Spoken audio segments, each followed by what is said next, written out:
Surf's up, lords and ladies. It is time for more degreelessness. I'm Shanghai Pete, and while I may be the people's champion, as you can see, I'm still a clickbait novice. I like my title, getting kind of better at this YouTube shit. Anyways, I thought it'd be fun to talk a little about the Switch rumors that we're seeing lately.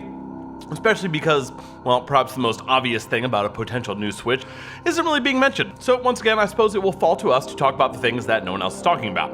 You already know what it is, get deep inside, etc. Here we go. So before we get really too deep into the shit, I want to, I guess, kind of briefly recap a lot of the rumors that we're seeing about the Switch. Now, first, there's a possibility that it's going to be called the Super Nintendo Switch. Like, be still my beating motherfucking heart, bitch. The nostalgia there is off the fucking charts. Second is that there's a new patent filing by Nintendo. It was leaked recently, last week I think, for some new Joy-Cons, and guess what? They're exactly the same as before, except with one crucial difference. Now they finally have a proper D-pad. Fuck, bitch! Has Nintendo been dad all along? I'd say it's a sincere possibility. Now, other rumors include the news that manufacturing of the Tegra 1 chip, which is the SoC in use by the current Switch, is coming to an end. So that makes a move to a new hardware platform for Nintendo very likely. Plus, for the first time, Nintendo isn't outright denying rumors anymore, even going so far as to encourage them, saying shit like they're actively looking to expand their hardware. Add to that the production rumors, plus the OLED screen orders, comments from Bloomberg, Wall Street Journal, and all the talk of DLSS support. I think the odds of a Super Nintendo Switch or Nintendo Super Switch cozying up with your stocking full of kush this holiday season are pretty fucking good. Moving on, I do want to start off by talking about one of the main concerns that I see cropping up everywhere from simpletons all over the gaming space. And that is that a new, more powerful Switch will somehow instantly force the existing Switch hardware into obsolescence, thus bifurcating the Switch install base. This may be one of the dumbest things I've ever heard. Take a look at the current Switch lineup, the lineup with which the Switch has become one of the best-selling consoles of all time and continues to do so. How much of that do you think would benefit from running on more advanced hardware? Yeah, like next to none of it, maybe 5%, your odd like Witcher 3 or Doom Eternal. So why would that change simply because more powerful hardware in the form of a new Switch suddenly becomes available? Exactly, it wouldn't. As we've discussed before, Nintendo has made the very smart choice to eschew focusing purely on hardware power and instead double down on the different aspects of play made available by the unique design of the Switch itself, or in other words, the Switch's gimmick. Now, this turned out to be pretty fucking smart, as, turns out that at this level of graphical fidelity, you can't really tell the difference between a game rendered on a PS5 and a PS4. Whoops. Oops. But you can tell the difference between a console that does nothing but sit in your living room and one that you can take on the subway with you. And surprise, surprise, that made the Switch not only easier to market, but more appealing to a broader range of people. I think I'm gonna have a heart attack and die from that surprise! Which in turn, of course, allowed numerous smaller and indie developers to not just make use of the Switch, but to create an entire thriving third-party game ecosystem on it that for the first time was not in any way dependent on AAA titles. So if you're worried that all of a sudden the huge number of indie developers and smaller studios that have seen incredible success with their games on the Switch are just gonna all of a sudden get up and abandon their entire way of doing things simply because they can now make games with slightly more polys, you're out of your mind. They're going to keep doing exactly what they've always done, what their customers love them for, and what has led them to create games that sell well on Nintendo's eShop. Mark my motherfuckers, the only difference between games available for first-gen Switches versus ones available for a potential second-gen Switch will be a super small percentage of AAA games that will then, for the first time, be playable on a Nintendo console, instead of, limited to just Sony and Microsoft systems. And that brings us to the main point of the video. To figure out what moves Nintendo could make to regain the throne, as it were, you would first need to identify the main cause of them losing that top spot in the first place. Now, yes, I understand that this could be endlessly debated, but since this happens to be my channel, we're gonna go with my take, which is this. No single thing has contributed more to Nintendo's status as third string in the games industry more than its inability to maintain the attention of the hardcore gamer demographic. I mean, memes aside, what does that actually mean in practice? Well, It means that all the AAA games that are, for better or worse, often worse, the main driving force behind the majority of the modern video game market are no longer playable on a Nintendo console, and they haven't been for a very long time. Shit like Resident Evil, Call of Duty, Assassin's Creed, Destiny, Apex Legends, Rainbow Six, Watch Dogs, even newer indie hits like Valheim, etc. System movers, that kind of shit. None of those AAA blockbusters that have come to define the industry are ever available on a Nintendo console. I mean, that right there pretty much completely rules out Nintendo as even a potential leader. Sure, they rocked the fuck out of the quote-unquote Nintendo market after very cleverly creating it in the first place as a means of survival back in 2006 once they came out with a Wii and its Waggle controller. But they haven't been a contender for the top spot since then.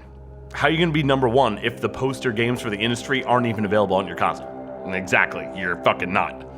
Okay, so how do you fix that and make Nintendo king again?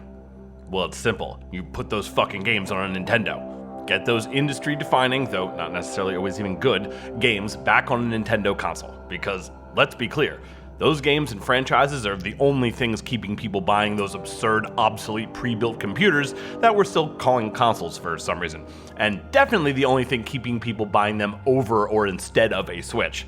Now, if people can play the exact same games on a PS5 or an Xbox on a Nintendo, why would you not get it on a Nintendo? If you can buy a game for the same price on all three systems, but the Nintendo version ostensibly comes with a portable version of the game in addition to the regular version for free, why would you buy anything else? What would the PlayStation Xbox need to have to even begin to compete in a situation like that? And don't you dare say fucking ray tracing. I would argue that in a situation like this, if you ignore the fact that in addition to playing the exact same games the other systems do, the Switch is also fucking portable, it would eventually come down to first-party lineup, right? And here's where my personal taste and bias comes in, though I would argue that sales data ultimately supports my conclusion. Nintendo fucking slaps. And don't give me that, Nintendo's baby games, I don't like Mario, Zelda is stupid, except... Fuck out of here with that. No one's buying it. Now, don't get it fucked up. There's plenty of Nintendo first-party IPs I don't give a shit about, and in some cases don't even like. Shit like Smash Bros. Yes, I know, but pass. Splatoon, hard pass. Pokemon, pass. I was too old for Pokemon when it came out, and I've never been able to get into it since. But, and again, this is my opinion, there's just no other company that can match a lineup like that. Plus, Metroid, Zelda, Mario. If you don't, somewhere deep down in your ruined, horrible heart, love Super Mario Brothers, like, I'm sorry to break it to you, G, but you have a howling vortex of Stygian black emptiness where his soul should be. Just facts. If you don't like The Legend of Zelda or like Mario, you aren't a person as far as I'm concerned. Search your feelings, G's, you know it to be true. And look, that's not to say that Sony and Microsoft don't also have dope first-party properties. They do, obviously, especially now. Especially after all of those fucking studios Microsoft just bought out, right? But if you think that the likes of Halo and Uncharted are gonna stand up for very long in the face of a new Mario game, Prime 4, a new Smash Brothers, yo, I got 35 years of video game history to show you. The point really is this. Look at how good Nintendo is doing without any real third-party AAA blockbuster titles. Think a PlayStation or an Xbox would stand a chance of maintaining the top spot if all of a sudden the majority of all those AAA titles were also on the Switch? If Final Fantasy came back to a Nintendo system? If you could play the same version of Call of Duty everyone's playing on Xbox, PS4, and PC on your Nintendo that also happens to be portable? And you get the portable game for free if you buy the Nintendo version? Come on, son. Come on, son. You think a few polys or a lighting effect no one notices is gonna keep people from buying the version that's both for a home console and portable? Fuck no. Motherfuckers gonna be running around cities, kicking it on public transit, playing Call of Duty and Smash Bros on the L. Ain't no way people are gonna see all their friends doing that and decide, nah, I'll stick with my ray tracing in my living room alone. No, dude. No. And Nintendo is not out of sync, Yong. They're just not as dumb as Sony or Microsoft. Nintendo is going to let the pandemic get under control, wait for the fake hype of the PS5 and Xbox to dry up, and then after those consoles have been out for a year or so, drop a new Switch with zero competition.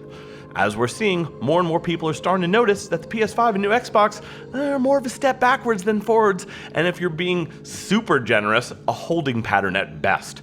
They aren't doing anything new, they aren't exciting, they're expensive and boring. Especially when compared to a brand new Switch that can play all the same games the PS5 does. My guess? $399 at most. Okay, so say that occurs. Where would Sony and Xbox end up then? what would their futures look like? Relegated back to Nintendo status, of course, except without Nintendo's talent or stable of IPs, where a small, niche group of fans remain loyal to their hardware for no reason other than they just absolutely must play the first-party games available there. And yo, I like Horizon, God of War, Uncharted, and Halo as much as anyone, perhaps a bit less. But without the pull of Nintendo-level franchises and devs, yo, they're gonna be hurting. Think Sony and Microsoft would do even half as well as Nintendo has done in that area if they were all of a sudden busted back to third string? Come on now, son. And I know some people must be thinking, Nintendo-level franchises, but God of War, but Uncharted, The Last of Us. Yes, I agree, those are all successful and quality franchises, but seriously? As good as they are, Last of Us excluded, are you really trying to tell me that Uncharted, a series with like 5 games in it, is even in the same arena as Super Mario Brothers, Nathan Drake, and fucking Mario and Luigi? Fuck you, dude. As The Legend of Zelda, you gonna try to put The Last of Us up against fucking Metroid, bitch? No. Now, again, I agree, God of War, shit like Horizon, they're good. But Super Smash Bros. And Pokemon, they are fucking not. Bloodborne, fucking sick, no argument there. So is Ratchet & Clank for that matter, but they aren't moving the needle like Pokemon. Face it, you take away all the third-party AAA toys from Xbox and PlayStation, and what's left is nothing but shitty, pre-built computers that still have optical disk drives for some reason. Looking a little boomerish next to a Switch that can run PS4 games, wouldn't you say? That's our show. Thanks so much for chilling with us tonight. Spend this little bit of your free time here. We love you today. We love you all the way. Oh, and one last thing. Well, yes, this video clearly is in support of Nintendo because I believe not only in truth-telling, but also in pointing out shit that's dope in the rare event this godforsaken industry produces something that's dope. So yes, we are slobbing a little Nintendo knob this week. I know, but fortunately that does not mean that we don't have enough time to also say fuck you for continuing to keep Super Mario 3D All-Stars as a limited release. Like, my Switch is jailbroken, plus I already have an NSP cart dump of Mario 3D All-Stars, so this doesn't affect me. But that doesn't mean that Nintendo isn't being monstrously shitty by trying to force some sort of artificial scarcity on this game. Fuck you all thinking? Like, I love you, Nintendo, but I'm still gonna tell you to fuck off when you're being a pile of shit. And right now, yeah, you're kind of being a pile of shit.